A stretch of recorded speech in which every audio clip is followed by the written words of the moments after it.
I believe that because of the job displacement that we're going to see from AI, the question of what is your plan for dealing with AI is going to become the number one political question. Within a year or two, everyone is going to know someone who's lost their job through artificial intelligence. Hello and welcome to One Decision. I'm Christina Ruffini, joined, of course, by my co-host, Sir Richard Dearlove. In today's episode, we're speaking with Congressman Bill Foster, Democrat from Illinois and the only nuclear physicist in Congress. So how does the Harvard Ph.D. and scientist feel about the current climate of Trump versus academia, Iran's nuclear program, and the hollowing out of expertise, not just in the administration, but in American culture? It's an absolutely fascinating discussion. We were thrilled to have him. Let's get to it. Congressman, thank you so much for joining us. To get started, can you tell us a little bit about your background and how that wound you up in Congress? My career as a physicist, I was a high-energy particle physicist. So for the 25 years before entering Congress, I worked at Fermi National Accelerator Lab, where we were smashing protons and antiprotons together to make particles that have not been around since the Big Bang. And so I was actually on the team that discovered what's called the top quark, the heaviest known form of matter, a single subatomic particle that weighs more than an entire atom of gold. So I spent the first 10 years in physics building these experiments, analyzing them, discovering the top quark. And then the next 10 or so years, I spent actually building the giant accelerators. And during that time, I did a variety of things. I designed integrated circuits, which has become relevant. I programmed neural networks. I understand you just had Jeff Hinton on because he's one of my heroes. Because back in the 1990s, we were programming neural networks, trying to get them to do useful work to analyze particle physics interactions, and they were not working at all, because he had not really gotten his breakthroughs working on what's called backpropagation that really led to the incredible progress in neural networks and artificial intelligence. So as I say, he's one of my heroes. I actually started out before I was worked in physics. I actually started out in theater stage lighting. When I was 19, my little brother and I started a company in our basement with $500 from my parents. And well, actually, we started in the basement, and then we got kicked out of the basement for making too big a mess. So we moved up to my bedroom. Then when we got our first order, we moved into a little metal shed in a cornfield, and now it's a great big building in a cornfield. And it manufactures about 2/3 of all the theater lighting equipment in the United States. Wait, really? Like 90% of Broadway. What's the name of it? It's called ETC, Electronic Theater Controls. So I ran the company for most of a decade and then returned to Harvard Graduate School in my first love, which was physics, and turned the business over to my little brother. So when people ask me what's my secret of success in business, it's to have a really smart little brother. I do want to ask you, Columbia has just decided to settle its dispute with the administration. They're going to give $200 million in order to kind of resolve this funding dispute. What is your take on this administration's approach to universities, to science, to education, and any dangers that you see there? And all of the time I've been in politics, I had in the back of my closet my Harvard tie, because it's not really a safe thing to do in politics because of the elitist tinge to having attended Harvard, even if just as a graduate student. But when Harvard actually was willing to stick to its guns and stare the Trump administration in the eye and say, no, we are a country that believes in freedom of speech. We do not believe that we should be intimidated for ideological reasons by the government. And Harvard has the wherewithal to stand up, and they're willing to use that. And so I was very proud, and I got out that old dusty tie from the back of my closet, put it on, and wore it for a series of votes in the U.S. House of Representatives. I am very proud. And we recently had the president of Harvard in talking to a group of Democrats, or moderate Democrats called the New Dems, and really to a person told him how proud we were that he and Harvard was standing up against this ideological blackmail. I should explain that after I retired from MI6, I became head of Pembroke College, Cambridge, and then was the deputy vice-chancellor. And then I've been also chair of the board of the University of London for the last 10 years. I think looking at the issue in the States and comparing the situation in the UK, it's unimaginable that we could have the same sort of confrontation over essentially, the independence of universities, despite the fact they receive, of course, a lot of funding from the central government. But I think people in the UK are really shocked by this clash of power structures, let's put it like that, when universities play such an influential life, not just in terms of research, teaching, and all the other things that universities do, but just socially across, the whole of the sort of social structure. Yeah, and it is not just the UK. I had a delegation in from Canada yesterday, and they do not understand what's taken hold of this country. And my cell phone is sort of burning a hole in my pocket from my scientist friends who are saying, what the heck is going on? My grants are being cut, a year before they're to finish and report out their results. It is virtually impossible to recruit young scientists to work in the United States, and we're suffering a big brain drain. After World War II, the United States instituted a bunch of policies to gently push scientists back into their countries of origin to sort of try to resist the brain drain because we understood the damage this was doing. Well, guess what? It's happening now, but it's being driven by the push of the Trump administration. And it has to do with many factors. First, the budgets are, existential. And it's interesting. The Trump came in his, first 50 days or so, put in these doges and just did all kinds of thoughtless violence to the science programs in the United States. Just fired a huge number of people, which will make it impossible to recruit high quality people into the federal government for a generation. It's the science positions across all of the agencies.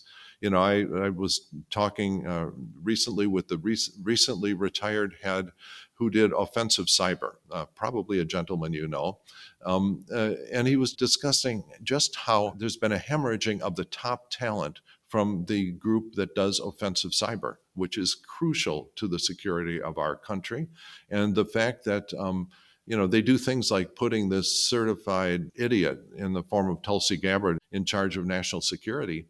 When she was in Congress, I served with her on Financial Services Committee.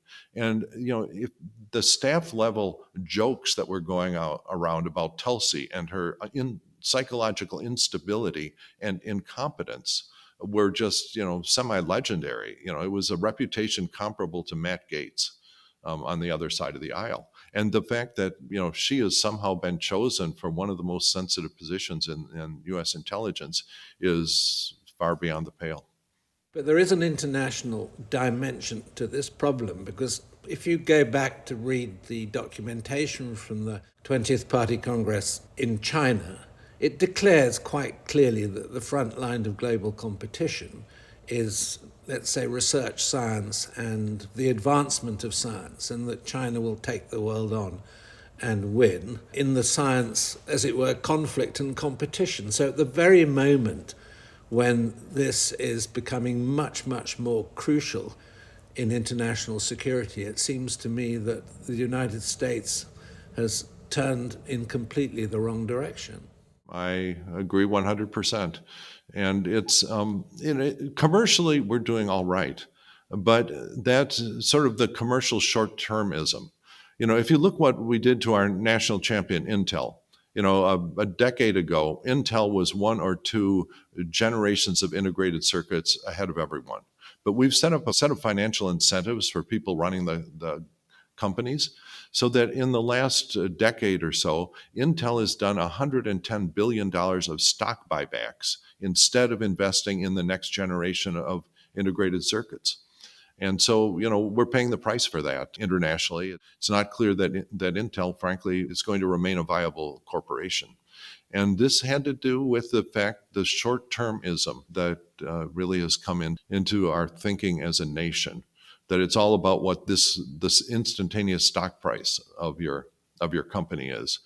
And that's a problem. There's also something that's sort of fundamental about technology. If you're working anywhere in the technology stack, as they call it, that if you start at solid state physics, building up to integrated circuits, building up to software operating systems, and all the way up to the top, somehow all of the rewards go to those at the very top of the technology stack.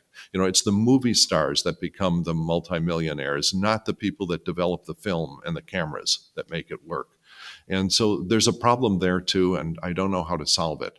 China, one, is winning these things largely because they have a huge number of engineers, and they have given them the resources they need to practice their skills. There's something dichotomous about this, make America great ethos. But if we're accepting that, maybe the 1950s, 1960s America was this peak time and this idealistic time when everybody knew what they were and the country was moving forward, if you kind of break that apart, especially from the scientific community, there was huge national investment in research in science, and we were bringing in scientists from all over the world to accomplish those goals. Some maybe from some places we shouldn't, Operation Paperclip, but we got it done with this community and with this broad-based faith in science and scientific outcomes. And I'm wondering why you think, and it even goes back to what you were saying about someone like Tulsi Gabbard, why there's been such a death of expertise and such a devaluation of science and scientists, and what that does for a country that in theory is trying to make itself great again. Yeah. Well, part of our self-image is, we landed men on the moon and things like this, and we made the atomic bomb. And a lot of the American public has forgotten that the Apollo program was basically designed by Dr. Werner von Braun and his team of engineers brought over from Nazi Germany. There was some significant efforts to the Manhattan Project by Americans, but the intellectual weight and power behind it, came from people who were fleeing Adolf Hitler.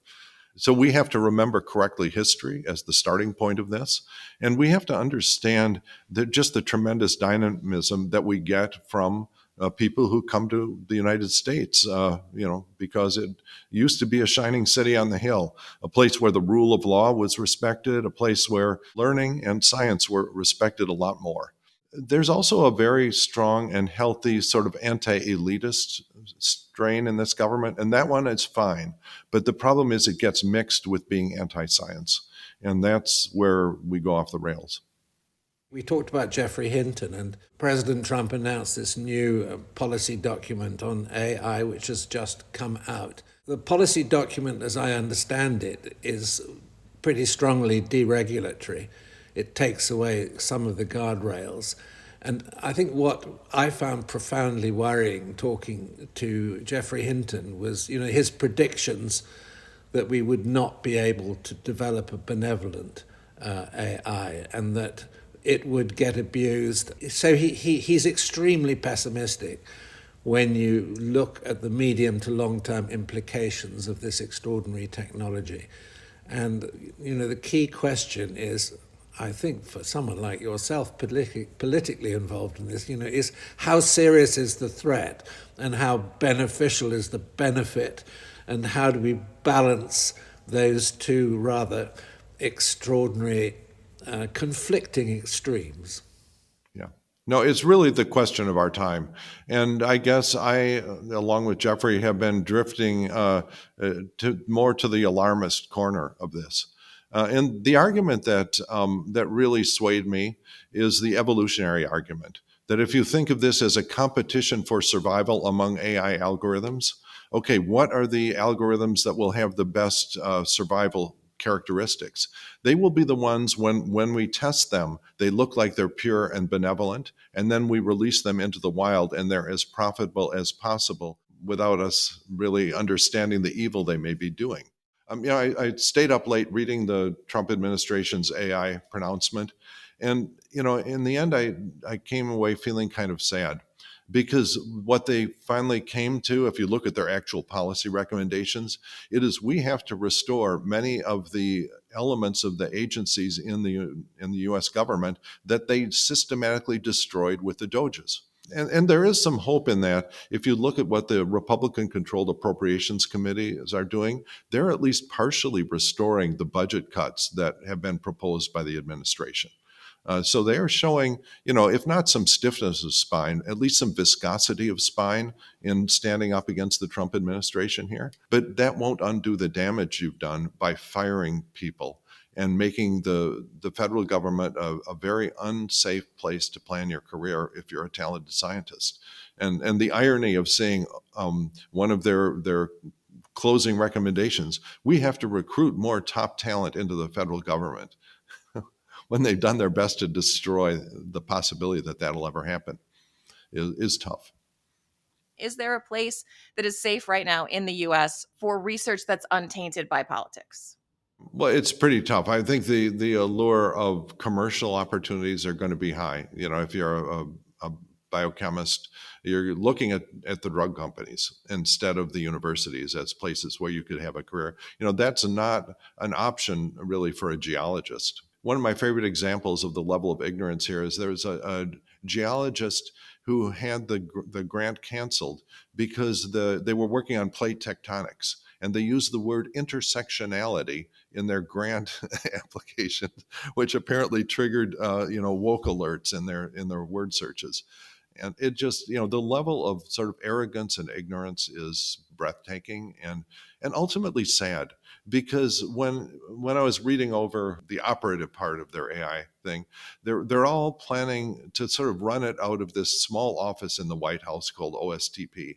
And under the best of times, OSTP, maybe it has 150 people in it, and it's rumored to be under 50 people under the Trump administration. Many of them are, career scientists who are trying to do policy, and now they've installed this litmus test that unless you're pro-MAGA and have never made any contribution to a Democratic candidate, you're going to be thrown out. When that sort of litmus test is applied, you're just not going to succeed. The number of people who are really pro-MAGA and competent scientists, it's almost a non-overlap on your Venn diagram.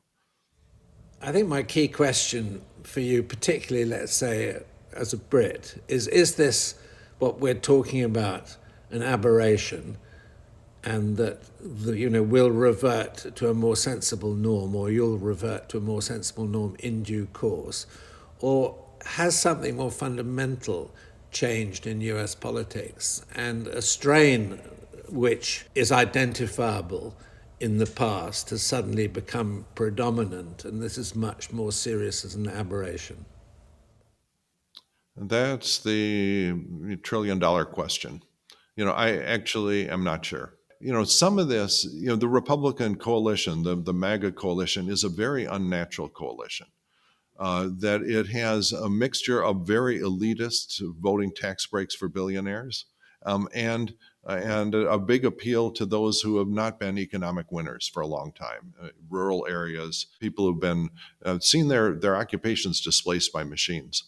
I think that actually there is opportunity for the United States to fix its politics when we understand the full impact of artificial intelligence.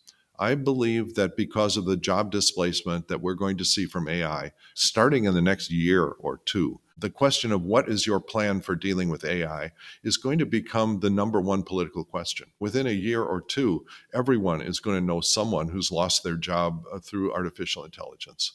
And the fact that it's not just going after the farmers who are seeing their jobs replaced by mechanizations, or the factory workers, that it is going to be people who have large amounts of college debt from getting, an architecture degree, and then find that there's a piece of AI software that does architecture better than they ever will.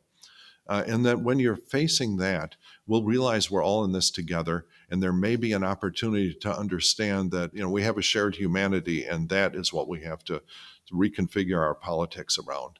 And I think that, frankly, the Democratic Party is going to be in a better position to that, because when you do lose your job from AI, when a software is doing your job better than you ever could, and then you look around and the jobs for people with your skills are also being eaten at the same time, and then you get a cancer diagnosis, there is one party that's going to say, we will have a safety net that will guarantee you'll have decent health care. The other one is just going about cutting health care, and giving tax breaks to the owners of the giant data centers. That's going to transform politics, and we have to keep our wits around us to make sure that the reaction there doesn't turn ugly and violent, but leads to a recognition of our shared humanity.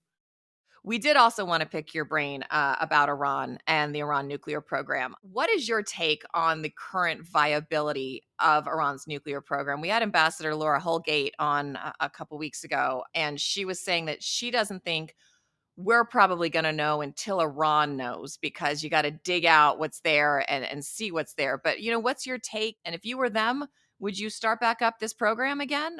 If their goal is to make just a handful of not necessarily very high performance devices, they basically have everything they need. The inventory of 60% enriched uranium, people say, oh, don't worry about it. You see people that should know better, like Marco Rubio, saying, oh, don't worry about it because it's only 60%. It's not weapons grade. They'll have to enrich it to weapons grade. Well, that's unfortunately not true. The Hiroshima little boy atomic bomb was made with a mixture of 50% enriched uranium and higher enriched uranium. The threshold for weapons usability is 20% and 20% enrichment. Yeah, if you want to make a super high performance compact weapon that fits on an intercontinental ballistic missile, you really prefer the 90%. But there's nothing wrong with 60% to make a very viable weapon. I mean, in fact, you can just sort of look at the Wikipedia page for Little Boy, the Hiroshima nuclear weapon, and say, okay, let's go get an old 155 millimeter howitzer and put some metal rings in one end and shoot it into a target with a carbide tamper and a big steel pot. And that's pretty much what was done. That sort of design is so reliable and predictable, we did not have to test it in the Manhattan Project. We just went ahead and said, this is obviously going to work. We'll do it. And that design has unfortunately been pretty well documented for 80 years of how that works. And so you say, okay, what would Iran have to do if they decided we just want to do something simple? The inventory that is publicly disclosed was one that the IEA, the International Atomic Energy Agency, watched them produce. It's about 400 kilograms of uranium hexafluoride. So this inventory, you'd store it in the United States in the equivalent of about 25 scuba tanks. When you're storing a high enriched uranium, like 60%, it's not safe to store them in great big tanks. You store them in 5-inch cylinders that are 30 inches long, like scuba tanks. And 25 of such tanks will store their entire inventory. That's their entire publicly known inventory. Members of Congress can get a more accurate number by going into a classified briefing. But we know for sure that they have that. And so then you take these 25 tanks, any 5 of those tanks contain enough uranium, enriched uranium, to make a little boy type bomb, okay? So that if they just want to make one of these, they take 5 of those scuba tanks. It is very hard for me to convince myself that they could not have taken 5 of these scuba tanks and taken them off somewhere else. And then, so you say, okay, what do you do with these? The first thing, you convert the uranium hexafluoride to what's called green salt and then to metal. That is a laboratory scale process that could be done in, this room, this congressional office right here. In fact, the Iranians have been doing that for years. According to the IEA, the Iranians showed them documents they got from the Pakistanis, I think back in 1987, that had detailed instructions on how to convert uranium hexafluoride to green salt, to metal, to machined metal, of specific shapes you might need for a high-performance weapon.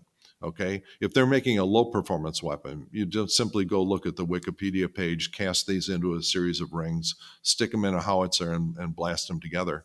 And it's not a lot more complicated than that. And so this is something that can be done in probably dozens of artillery machine shops scattered all over Iran, and probably many that we don't know about. So we're talking about an industrial building, a small industrial building for the complete facility here. You need a much bigger system if you're going to make 50,000 nuclear warheads or whatever our inventory we had during the Cold War. But that to get the big strategic effect, Iran only needs to detonate one nuclear warhead somewhere. And then that's really a game changer for the politics of the Mideast. Well, I think you've explained, I think, what a lot of people in the public domain just don't understand, which you can create, let's say, a primitive nuclear weapon with a low level of enrichment. And the general idea in the public domain has been that you have to have 90% enrichment.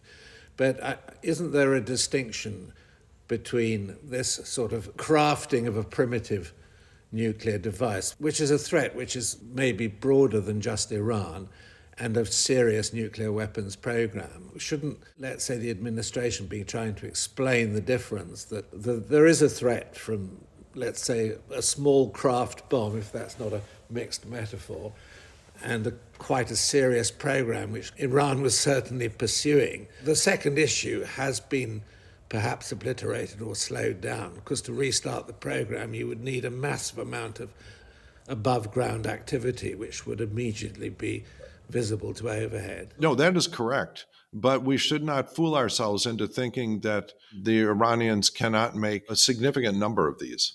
And they also have access, as was revealed in the nuclear archives that Israel made public, as well as information they got from Pakistanis decades ago, that you can make much more efficient devices that make a equal or larger bang with a lot less uranium. That means that their inventory can be used to make a lot more than one or two weapons. That's where it may be relevant that a lot of the top talent was assassinated by the Israelis. To make a really high performance weapon, you need to understand a lot. And ideally, you really have to do some testing. But if you just want to do something simple, Iran doesn't need nuclear scientists. They need engineers and machinists to do that. And that's the scary thing. But I'm wondering, following your logic, somebody who's covered this issue for years from a diplomacy standpoint and been told the issue is, Iran can or cannot, depending on who you are, have a nuclear weapons program. It kind of seems like you're arguing that's almost like a fallacy, because they essentially already have one. Like, it may not be a good one, but they kind of already have one. That is my conclusion. And the other thing, there's a lot of people who say, well, it's a weapon, but it's not a deliverable weapon, meaning a compact thing that can be bolted onto a scud or something. But this is not necessary.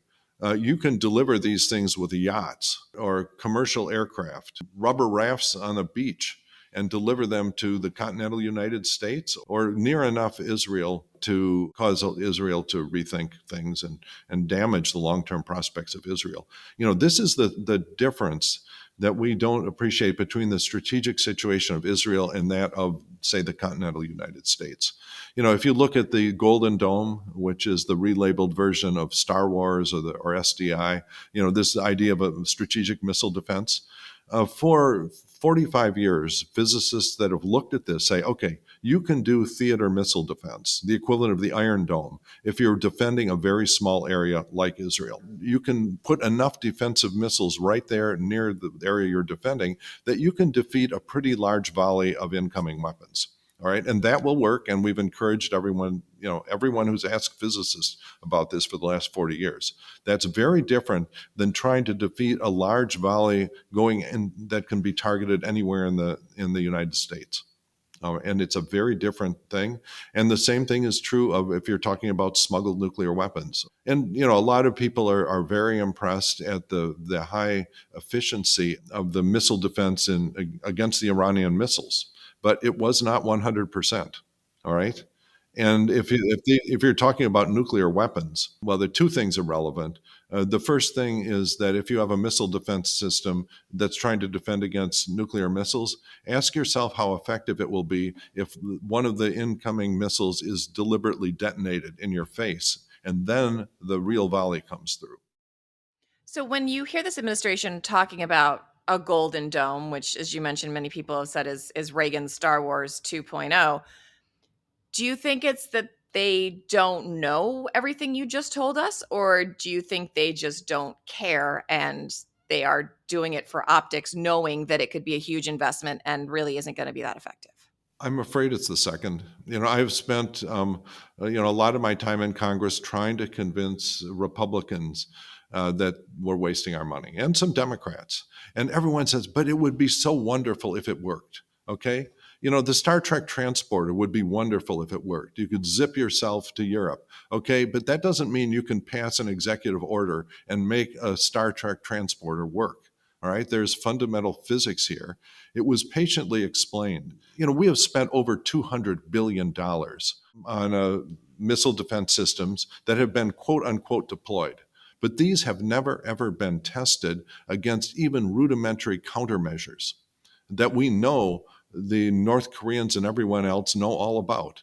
And the fact that we continue to spend money is a source of huge frustration. I mean, specifically, we've just cut the proposed budgets, and the DOGE cuts are something like $25 billion that we have taken out of the science budgets of the United States.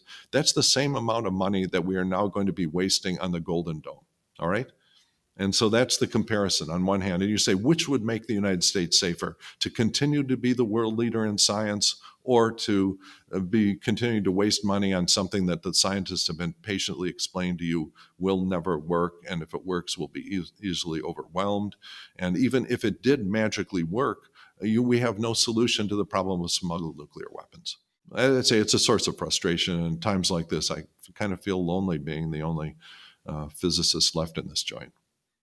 What is the risk of science? I mean, listen, everything is political to some extent, right? Academia is political, grants are political, even charity work is political, of course. But how do you find that line? And what is a good way to insulate science from some of the peaks and valleys of political interest? Is it internationalism? Is it blind trust? If in an ideal world, how would you fund scientific research for the sake of research? Really, it depends on which field you're talking about. And the big dimension that is essentially political is the long-term fundamental research versus short-term applied research. There are countries like China that are all about applied research.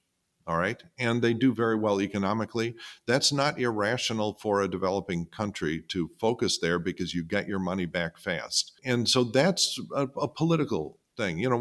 If we discover what's going on with neutrinos, there's unlikely to be any commercial spin-off from neutrinos, but there's something that will be in the science textbooks forever, that we were in this laboratory underneath North Dakota in collaboration with this particle accelerator in Illinois, that we actually discovered fundamental things about neutrinos.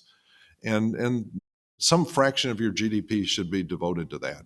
We remember the Medici not because they were successful in their commercial fights or their military fights, but because they diverted a significant fraction of GDP to funding the brilliant scholars of the Renaissance. And that's a political decision that's fundamentally political. Congressman, thank you so much for joining us. We really appreciate it. To everybody listening, thank you so much, and we'll catch you next time. Congressman, thank you very much. Great discussion. And that's it for this week's episode of One Decision. Thank you once more, of course, to Congressman Bill Foster. And for more conversations with leading decision makers and world leaders, check out onedecision.com and our YouTube page, where you're going to find additional videos, commentaries, and explainers. I'm Christina Ruffini on behalf of Sir Richard and myself. Thanks for listening. We'll catch you next time.